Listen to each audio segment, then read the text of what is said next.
Olá, meus irmãos, a paz do Senhor a todos. Eu sou o pastor Antônio Júnior e hoje estou aqui com a pastora... E eu sou a pastora Tânia Tereza. É isso aí, gente. Olha que presente do céu que eu recebi aqui hoje. Ela veio aqui em casa. Nós nos conhecemos pessoalmente. Eu já admirava muito o ministério dela, o quanto Deus tem usado ela nas nações. E enquanto a gente estava conversando aqui sobre vários assuntos espirituais, ela trouxe um ensinamento que eu achei que seria muito importante você saber disso. Nós vamos falar aqui sobre as 4 potestades... Principados. Inclusive, a senhora pode comentar com o pessoal, né, a diferença de principados, potestades, que o apóstolo Paulo comentou. E antes disso, eu vou te pedir um favor. Aqui embaixo do vídeo eu vou deixar o link do canal dela. Depois que terminar esse vídeo, você vai lá no canal, se inscreve, porque ela tem trazido muitas chaves espirituais, muitas bênçãos aí, tá bom? Então, vamos lá, né? A gente estava conversando... Vamos lá, primeiro eu preciso dizer algo. Antigamente, o pessoal novo talvez não saiba disso, mas eu tenho 76 anos, então eu tenho histórias. Antigamente, para preparar uma terra, para plantar, usava um carro de boi. Era um carro de boi puxando o arado. 2 bois iam à frente e puxava aquele instrumento que ia fazendo os sulcos na terra para jogar semente. E era um boi velho e um boi novo. Era um boi velho e um boi novo. Por que botava um boi velho e um boi novo? Porque o boi novo era força e o boi velho era direção. E eu estou me sentindo um carro de boi. Claro que o boi velho sou eu. Unindo aqui as gerações, né? Se bem que eu já estou com 40 anos já. Um menino. Então, estávamos aqui conversando e lógico, quando junta o povo de Deus para conversar, o assunto é Bíblia, né? O assunto é mundo espiritual. E eu compartilhei com ele aquilo que Deus tem me ensinado sobre influências espirituais que têm feito um mal terrível na terra e até na igreja. E ele disse diferença entre principados e potestades. Há uma hierarquia espiritual dos seres espirituais. E o único apóstolo que fala dessa hierarquia é o apóstolo Paulo. Ele fala que existem principados, potestades, dominadores desse mundo tenebroso, forças espirituais da maldade nas regiões celestiais. E se você observar, nenhum dos evangelhos, Mateus, Marcos, Lucas, João, ninguém fala de demônios no nível que Paulo fala. Eles fazem narração de fatos bíblicos, narração do que Deus fez, do que Jesus fez, do que Jesus falou, relatos de fatos que eles presenciaram. Mas o apóstolo Paulo não presenciou fato nenhum. Ele não andou com Jesus. Ele viu Jesus glorificado depois da ressurreição. E Jesus chama Paulo para ser libertador. O chamado de Paulo não é: vinde após mim que eu vou te fazer pescador de homens. O chamado de Paulo é: levanta-te porque para isso te apareci, para te constituir ministro, para arrancar as pessoas das trevas para a luz, do poder de Satanás para o poder de Deus. Por isso ele é o único em toda a Bíblia que revela mistérios do mundo espiritual sob luz e trevas. E é ele que fala de principados e potestades. Inclusive foi ele que revelou o mistério da igreja, né? Sim. Que antes era oculto. E é ele que fala de lutas espirituais, de armas espirituais. É o apóstolo Paulo. E os principados são as mais altas patentes dos seres espirituais. Os anjos originalmente formados por Deus têm poder e hierarquia de poder. Existem anjos que estão para fazerem coisas no solo, mas tem anjos que estão preparados para o final dos tempos, para o apocalipse de Deus. Sim. Então, numa hierarquia, eu diria para vocês que os principados são os que governam regiões, nações, e governam o planeta hoje. Eles governam o planeta Terra no mundo espiritual. Quando você vê, por exemplo, a história de Daniel, as margens do rio Tigre, depois do jejum de 21 dias, ele estava buscando uma revelação dos tempos do fim, e ele diz que o príncipe do reino da Pérsia resistiu ele por 21 dias. Mas aí Miguel, um dos primeiros príncipes que são do bem, foi em ajuda e um anjo pôde chegar até ele para trazer a revelação. Então, um principado impediu a revelação que o anjo trouxe para Daniel. Porque um principado é como se fosse um general, não é um soldado raso. E é um general que governa aquela região. Isso, e que influencia todos que estão debaixo dele, governa nações. É por isso que quando a gente vai fazer uma obra missionária, e aí você chega não somente num outro país, mas às vezes num outro bairro, você já encontra uma resistência. Enfrenta a resistência do mundo espiritual, enfrenta um povo que está influenciado por esse ser espiritual e que faz tudo para você não cumprir o seu chamado. E assim, tem muitas pessoas que não acreditam que existem demônios territoriais. Né? Mas para pensar, gente, às vezes você chega num bairro onde o que mais tem ali é promiscuidade. Sim. Ou o que mais tem... Droga, assassinato, né? Inclusive, só um detalhe, eu com a Thaís, nós fomos pregar num congresso de casais, num lugar que tinha um encontro, né? Brasil, Argentina e... Sabe onde é que fica? Foz do Iguaçu. Foz do Iguaçu. Nós enfrentamos ali uma batalha espiritual que eu ainda não conhecia, sabe assim? E depois nós ficamos sabendo que naquela região específica ali havia muito contrabando, né? Muita droga, de tudo. Então não é só ali, mas em todo lugar tem uma potestade, um principado que opera. Tem. Ali, né? Espíritos territoriais na Bíblia, o exemplo deles é Gadara. O endemoniado de Gadara estava ali, numa região que Jesus teve que ir até lá. Todos os outros episódios bíblicos, o demônio vai até Jesus e entra gritando: que temos nós contigo, viesse atormentar-nos? Mas em Gadara Jesus teve que ir, porque a legalidade para aquele espírito agir ali era a cultura de porcos, que era pecado. Deus não queria que o judeu comesse carne de porco. Então aquela cultura de porcos abriu portas no mundo espiritual para seres espirituais da maldade tomarem toda aquela região, né? E aí principados são as mais altas patentes espirituais. Existem príncipes da luz. Miguel é um dos primeiros príncipes, e existem príncipes das trevas. E eu estava compartilhando com o pastor que hoje Deus me ensinou, tantos anos trabalhando com cura e libertação, mais de 40 anos, pastor, mais do que o senhor tem de idade. O senhor ainda não tinha nascido. E Deus já tinha me chamado para essa batalha, né? Que ele tem me ensinado nos últimos tempos como esses principados agem. E hoje são 4 principados que governam sobre o planeta. O primeiro deles é o principado, vamos chamar de Jezabel. Jezabel não é uma mulher. É usado esse nome pela igreja ou pelos que trabalham com libertação porque a mulher Jezabel, a mulher de Acabe, ela foi influenciada por esse principado como governo que ela era para calar a voz profética de Elias. Mas esse mesmo principado agiu também em Herodes para matar João Batista. O principado chamado Jezabel, ele quer calar a voz profética da igreja. E a Bíblia fala que se não houver profecia, o povo se corrompe.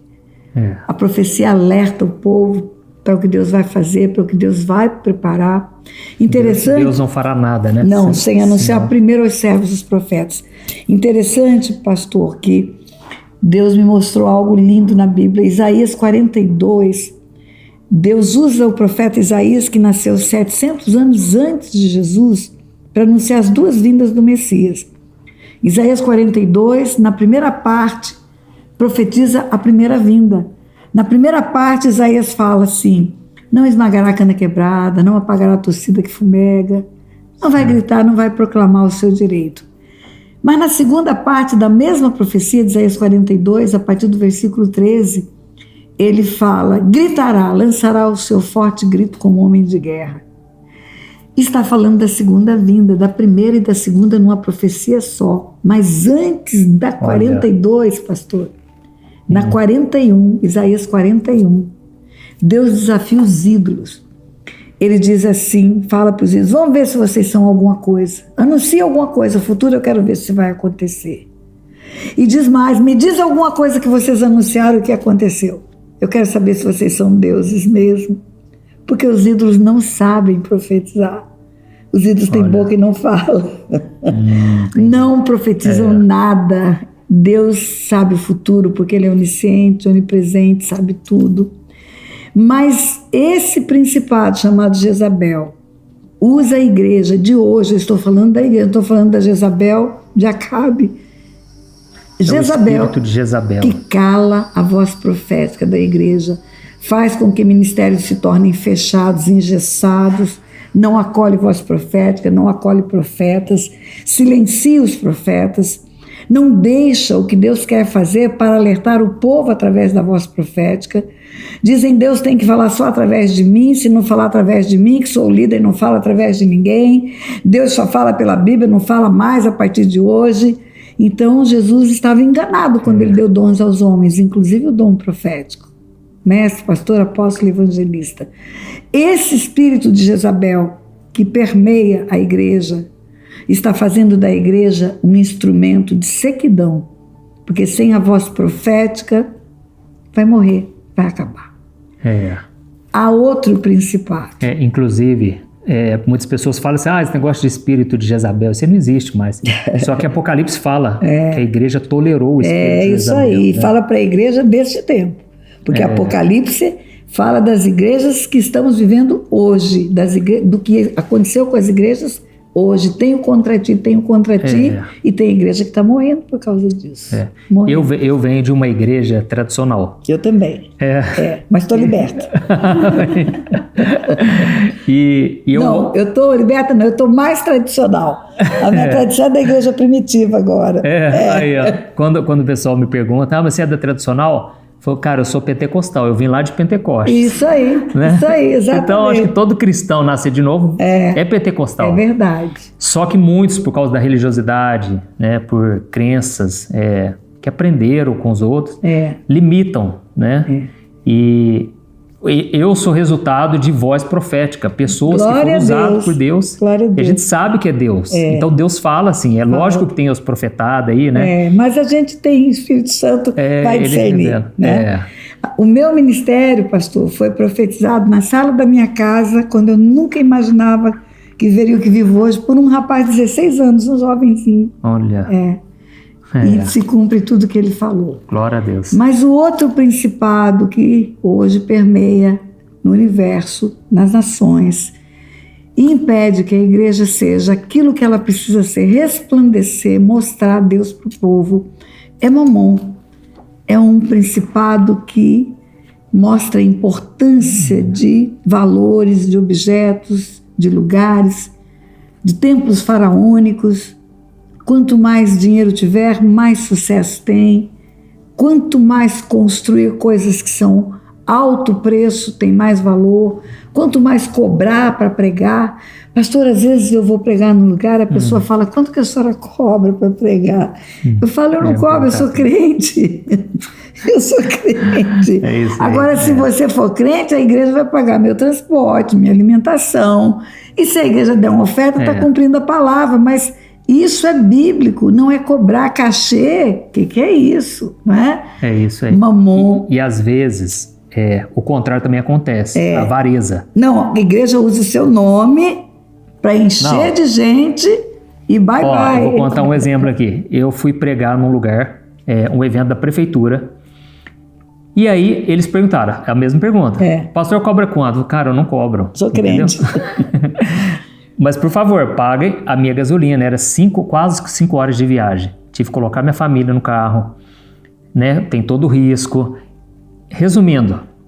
E ele falou, não, tá bom. Aí, chegamos lá, preguei, foi uma bênção. Só que aí o moço não tocou no assunto. E eu deveria ter pedido antes. Falei, cara, deposita o dinheiro da minha gasolina, pelo menos para eu chegar, né? Tocou no assunto, depois deu um abraço e tal, e foi embora. E eu pensei, tá bom, não vai fazer falta, Deus tem suprido, né? Mas, depois eu pensei, eu vou ensinar esse rapaz. Porque ele está retendo a bênção na vida dele. Porque é abençoado quem oferta. É um princípio, entendeu? O generoso prosperará. E aí, eu fiz questão, pedi para minha esposa ligar para ele. Falei, olha, eu acho que talvez você esqueceu, se você puder depositar o dinheiro da gasolina, o recibo está aqui. Aí o moço pediu perdão e tal. Então eu vejo que a igreja muitas vezes retém a bênção. Né? Quando, por exemplo, o apóstolo Paulo desceu na ilha, né, que estava indo ser julgado lá em Roma, a Bíblia diz que o povo contribuiu generosamente, deu roupa, comida, deu de tudo. E Deus curou as pessoas daquela ilha, né? Então tem que ter esse princípio, né, da honra, né? Quando você vê sobre dízimos e ofertas na Bíblia, eu falo que a dimensão espiritual que significa dizimar e ofertar é maior do que as pessoas pensam. Deus fala, fazei prova de mim para ver se eu não vou abrir as janelas dos céus. Ele não fala para ver se eu vou abrir o cofre do banco, para ver se eu não vou abrir a poupança, se eu não vou te dar um bom negócio. Não é isso. Para ver se eu não vou abrir as janelas dos céus. E o que tem nos céus? Toda bênção que você pode ter na vida está aprovisionada lá nas regiões celestiais. Fazei prova de mim para ver se eu não vou abrir as janelas do céu, se derramar bênção sem medida. E sem falar, pastor, que um pregador que coloca a vida dele para falar das coisas de Deus, coloca a vida dele para pregar o evangelho, é uma terra boa, Com certeza. é uma boa terra. Deus vai honrar a pessoa que honra um servo dele que está fazendo isso, né? Tem um versículo que eu gosto muito, aquele que Jesus falou, que aquele que recebe o profeta na condição... No caráter de profeta. Receberá o galardão do profeta. Isso mesmo. Ou seja, né, é como se, vamos supor que eu sirvo o seu ministério. A senhora vai receber já o seu galardão, mas eu também vou receber. Sem dúvida. E Deus é tão grande e tão generoso e tão transbordante que Ele não precisa tirar do dela para me dar. Não. Ele dá para você e dá para mim também. Ele acrescenta. Eu me lembrei de uma história agora. Posso contar? Claro. Quem recebe profeta, no caráter de profeta, tem galardão de profeta. Fui ministrar no evento de casais junto com o pastor Otto, meu marido lindo que está aqui. Vamos fazer 60 anos de casado já. Olha, ano que 60 vem. anos. 60 anos. Oh, Fomos ministrar no evento de casais, trabalhamos pra caramba, 3 dias de desgaste. Aí no último dia ainda vai para a igreja, para encerrar dentro da igreja o evento. Então não foi de manhã para o hotel para tomar banho para a igreja, não, é do acampamento para a igreja. E comida de acampamento, você sabe como é que é, né? 300 pessoas. E aí termina o culto, saímos do almoço para o culto, e o culto terminou 11 horas da noite, porque todo mundo apresenta a família que estava lá no encontro. E o pastor falou assim para mim, a senhora está com fome, pastor? Eu falei, estou, pastor, pregada a fome. E eu estou desde cedo pregando, sem parar, só parei para aquele almocinho lá. Ele falou, e a senhora come pizza congelada? Não. Eu falei, como, pastor? Eu sou missionário, eu como qualquer coisa. Aí ele disse, lá em casa tem umas mini pizzas congeladas. Vamos passar lá em casa, eu vou descongelar para a gente comer. Eu falei, pois é, pastor, vamos comer a mini pizza congelada, mas eu vou contar uma coisa para o senhor, eu sou uma terra boa. O que o senhor jogar nessa terra vai colher. É uma lei chamada semeadura. E o senhor vai passar o resto da sua vida comendo mini pizza congelada quando o senhor for pregar em algum lugar. E pregar dias e dias, o senhor vai ver o que vão lhe oferecer. Ele falou, vou para a churrascaria agora, pastor. É isso aí. Mas é brincadeira, mas isso é ensino, tudo é ensino pra gente, né? E esse outro principado que é Mamon faz com que as pessoas sejam escravas do dinheiro. O dinheiro é bênção, o dinheiro é provisão de Deus, é Deus que dá o dinheiro, é Deus que enriquece, é Deus que dá a provisão. Tudo que temos vem dele, mas você não pode ser escravo do dinheiro. Você tem que ser o senhor do dinheiro, e se você é filho de Deus, e Ele é o Senhor da sua vida, Ele é o Senhor de tudo que você tem, até do dinheiro que chega nas suas mãos. Amém. Ele não é Senhor de 10% só, não. Ele é o Senhor de 90% do que chega nas suas mãos também, e você entrega 10 para a igreja, fica com 90 e vai administrar 90 com Ele, junto dele. Isso aí, né? E Mamon tem feito as igrejas perderem o foco das pessoas. Elas estão preocupadas em coisas, investem fortunas, equipamentos de alto preço e tantas coisas de tecnologia para mostrar cores, luzes e tarará, tarará. E às vezes chega uma pessoa pedindo um prato de comida na porta da igreja. Passa segunda-feira, que a ação social vai te atender na segunda-feira. Né? Isso aí tem assim, se espalhado, né, por muitas igrejas, né?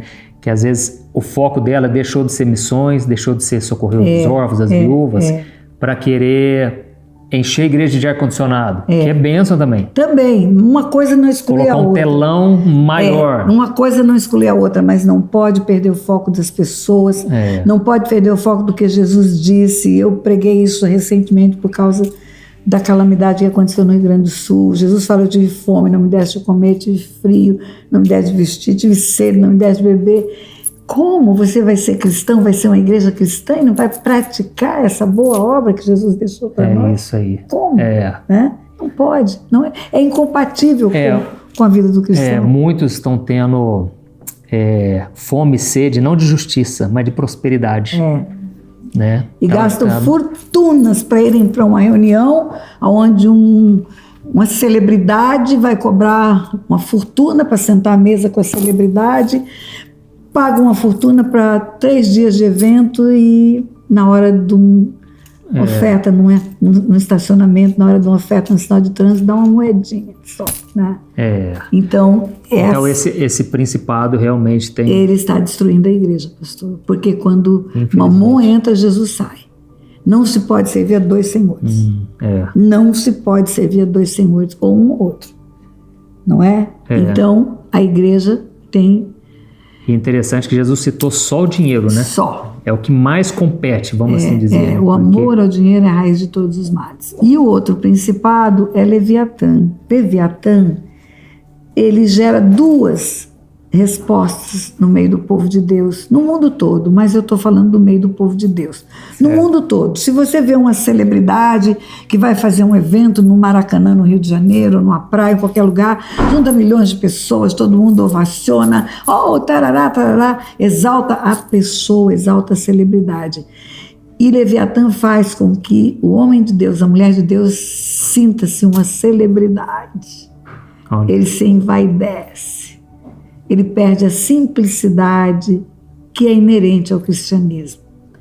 Jesus estava no meio dos seus discípulos, estava no Getsêmani, foram os soldados para prendê-lo. Judas falou para os soldados: aquele que eu der o beijo é ele. Por que precisou beijar? Para identificar, porque ele era como os outros. Ele estava no meio dos outros.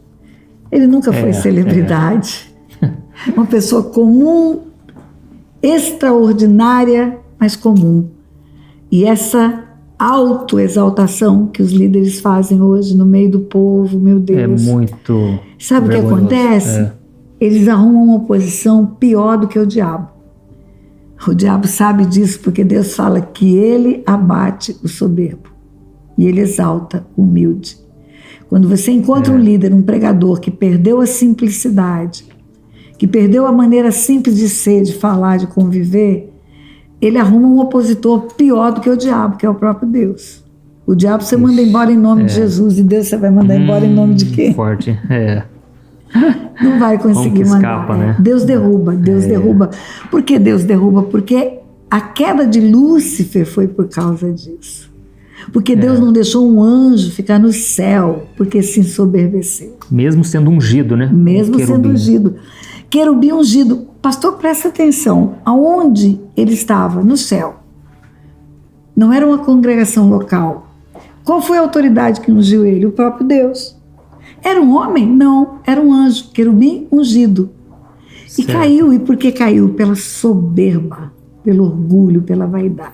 Ou seja, se ele que tinha toda essa unção, estava assim, blindado, protegido. Não ficou imune à queda, não ficou imune à queda. E esse anjo sabe que se ele tirar a simplicidade das pessoas, colocá-las na soberba, colocá-las a se sentirem elevadas, elas vão cair. E ele age no meio da igreja. Olha isso. E ele age. Mas Leviatã também produz leviandade. Produz uma igreja leviana, que não leva as coisas como deveriam orar. Estávamos conversando, você contando sua história, foi para um retiro de jovens, ficou angustiado porque não via as pessoas orarem naquele retiro. Não via ninguém ser levantado em oração, as coisas fluíam como se fosse um evento comum. Leviandade, não tratar as coisas de Deus com profundidade, não ter a vida com Deus, não ter vida na palavra, não ter vida de experiências com o Senhor, não ter oração, não buscar a face de Deus, até ativismo, como Marta, mas esquecendo a melhor parte. Levianamente. Às vezes já aconteceu comigo, acredito que a senhora muito mais, né? Sim. A gente vai pregar e a liderança às vezes está tão inquieta. Nem para escutar, não senta para ouvir. E Deus mandou uma palavra para aquela igreja, porque Ele levou você ali, porque Ele quer dizer algo para aquele povo. Ele está falando com você desde que você acordou, você quer falar com aquele povo, e você sabe que você está sendo boca de Deus. Eu sinto taquicardia. Quando Deus começa a me usar, eu começo a suar, e o pastor está correndo de um lado para o outro, está preocupado com o visitante que vai chegar. Tá Meu Deus, meu Deus, meu Deus, meu Deus. E fora disso ainda, não vai para o louvor, não vai para a adoração. Como se a pessoa não precisasse, né? Não, eu já estou no ponto máximo, não preciso aprender mais nada.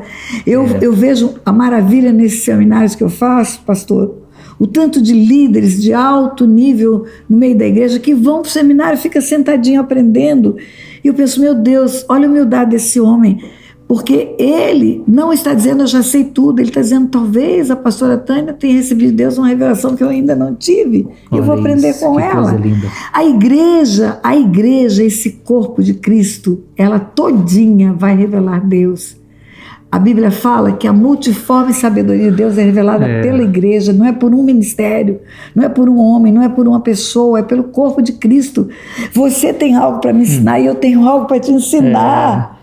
Você é o boi novo, eu sou o boi velho, mas você tem algo para me ensinar. Se todo mundo pensasse assim, né? Meu filho, Deus é infinito e Ele não deu tudo que Ele tem que dar. E eu tenho que escutar, porque Deus pode estar dando algo novo através da tua vida. E como que eu vou botar fora isso? Pois é. Como que eu vou deixar perder isso? Então, se cada um entender o seu lugar, como por exemplo, eu admiro muito o ministério da pastora Tânia.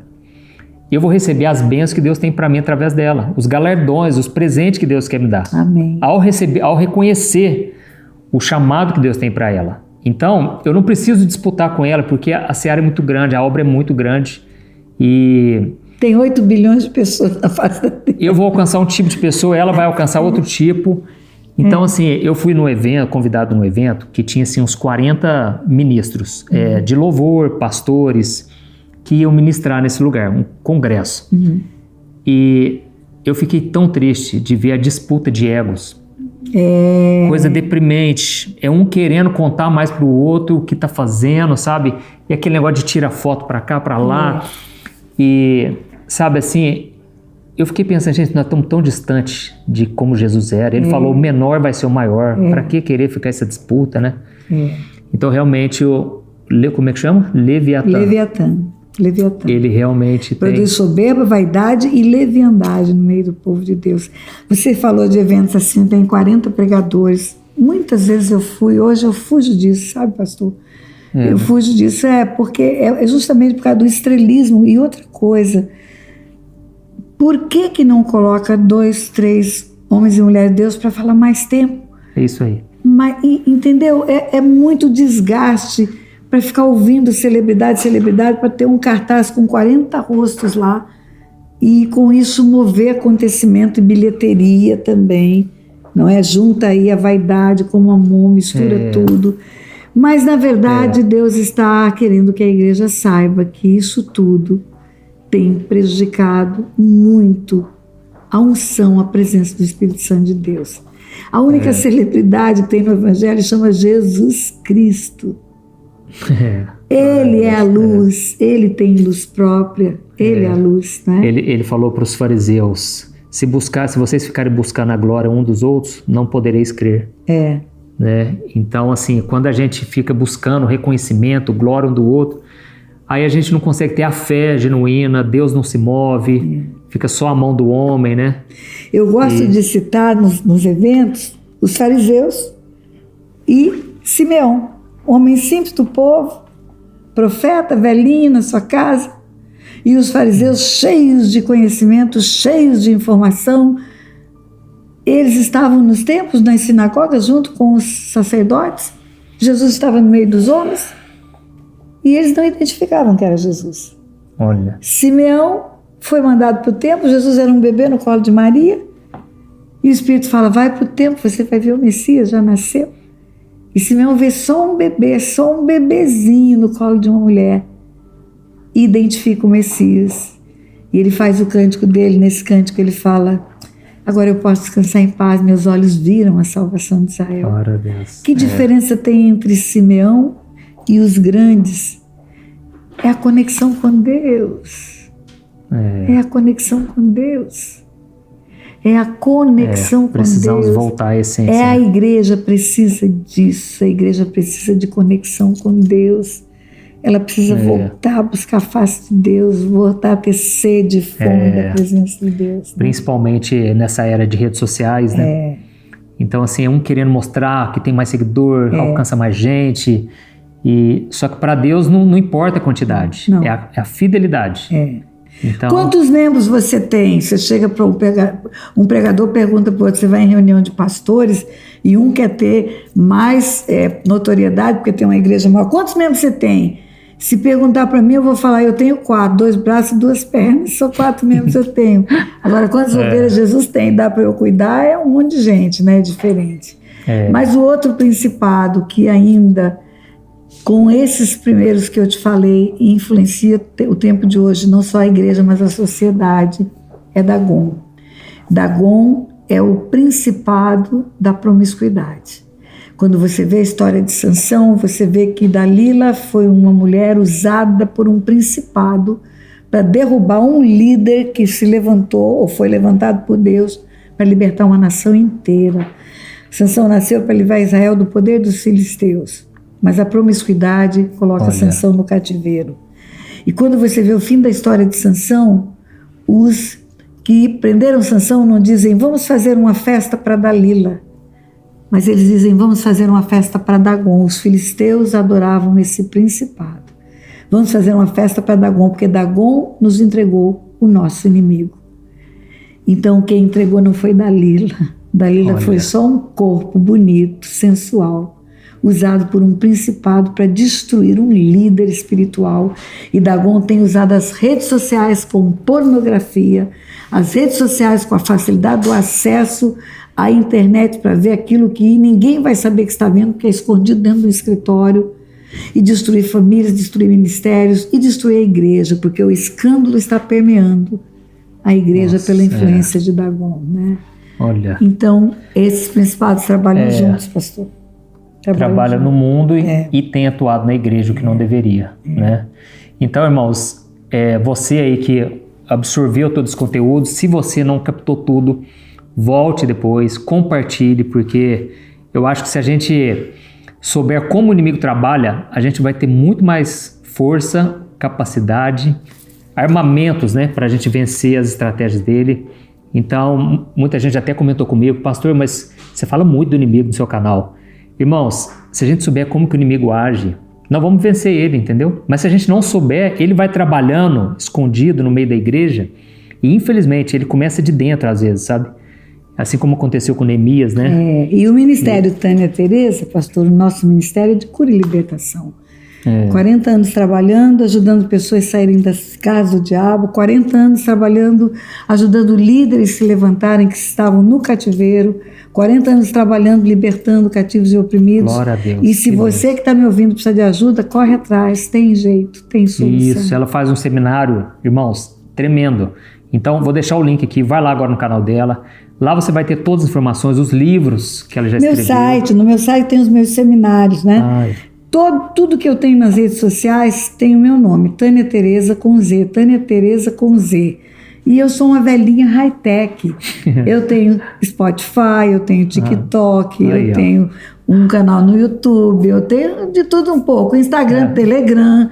E você vai me encontrar nas redes sociais, vai saber onde tem seminários, tudo está no meu site, onde tem os seminários. Tem 20 livros já escritos. 20 livros? Olha... Glória a Deus. Gente. E está tudo disponível para você que quer aprender sobre esse assunto, sobre o mundo espiritual e sobre libertação. Perfeito. Glória a Deus. Muito obrigada pelo convite. Foi um grande prazer, fiquei muito feliz. Então aí, gente, se inscreve no canal dela. Deixa o joinha, isso ajuda muito o YouTube a divulgar para mais pessoas. E te esperamos aí no próximo vídeo, tá bom? Deus abençoe. Beijo no coração. Se você gostou desse vídeo que você acabou de assistir, dê um like. Compartilhe e inscreva-se nesse canal. Nesse canal tem centenas de vídeos com conteúdo profundo de cura e libertação, que vão edificar a sua vida e a vida de todos aqueles com os quais você compartilhar. Lembre-se disso. Beijo no coração.